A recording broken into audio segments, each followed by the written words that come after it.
This is a really exciting lecture because you're going to learn how to read data from files and also how to write data into files. And we already imported the built-in module that we need for that in the last lecture. And so let's now get rid of this code and start using the fs module. So we use fs.read file sync. Okay, and sync stands for synchronous. And you will start learning about synchronous and asynchronous right in the next video. Okay, so this is the synchronous version of file reading, and there's also an asynchronous version. So the read file sync function takes two arguments. The first one is the path to the file that we're reading, and then also the character encoding. So first the path to the file, and the file is in the txt folder, and it is the input one. So this text that I have here about the avocado is what we're going to read into a variable.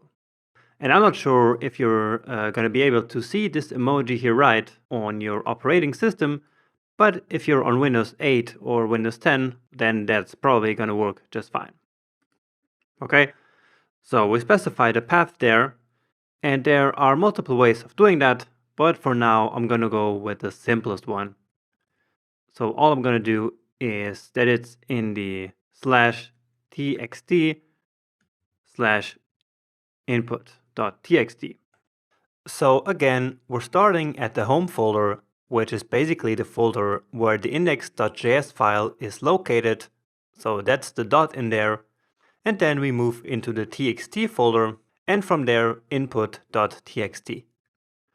Then here the second one, we have to define the character encoding, which is UTF-8 usually, at least if you're just using English. Okay, and if we don't specify this, we get back something called a buffer.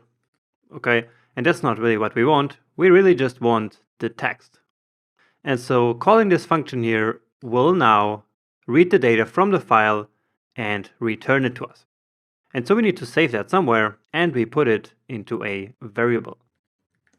So let's say text in, because it's our text input. Okay, and then let's log it to the console just to see if it works. Give it a save, and now we need to run this here again. So in the terminal, I can just use the up arrow to run the previous command. So here is node index.js again, hit return, and let's see. And indeed, here we go. So here is the content of that file. So perfect. We now know how to read stuff from files. Congratulations. Okay, but we also want to know how to write to files. So let's create some new variable here with some more text and then write that into a new file. So let's call that one text out, so for output. And basically let's just write a string where we will then include this text in. And I'm using a template string here. And at this point, I'm going to assume that you're kind of familiar with the ES6 syntax. Okay, so we already used const here, which is an ES6 way of declaring variables instead of var. And now the template string, which is another ES6 thing.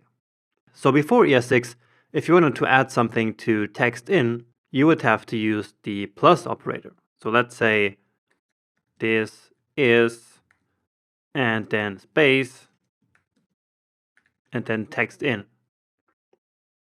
Okay, so you would have to use the plus operator, but with the template string, it's much easier. All we have to do is to use the backticks, then some text, and then into this string, you can very easily plug in the variables.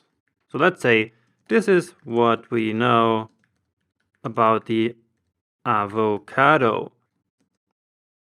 Then we use this syntax to input the variable. Okay, and so basically inside of these curly braces here, we can write any JavaScript that we want. So it's not just for plugging in variables straight away. We could also do like calculations or any JavaScript expression that we wanted in here. Now let's say a new line character. So that's a new line, okay? And just to show you that we can actually use JavaScript inside of these curly braces here. So this $sign and then curly braces. So date, or actually date like this, dot now. Okay, so that is our string, which has this text here and together with the text that we read before from the variable. And so now let's write that to a new file. So again, we use the fs module, and this time write file sync. Okay, and again we specify the path to the file, and we still want it in the txt folder, and we call it output.txt. Okay, and now we have to actually specify what we want to write into that file, right? And that is the text out variable. And this doesn't return anything meaningful, and so we don't save anything to any variable.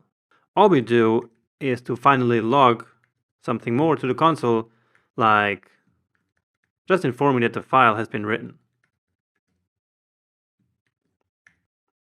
Okay, so let's test it out again. I'm going to clear the console with Command K, hit the arrow up key, enter, and maybe you saw it, we here now have this new file called output.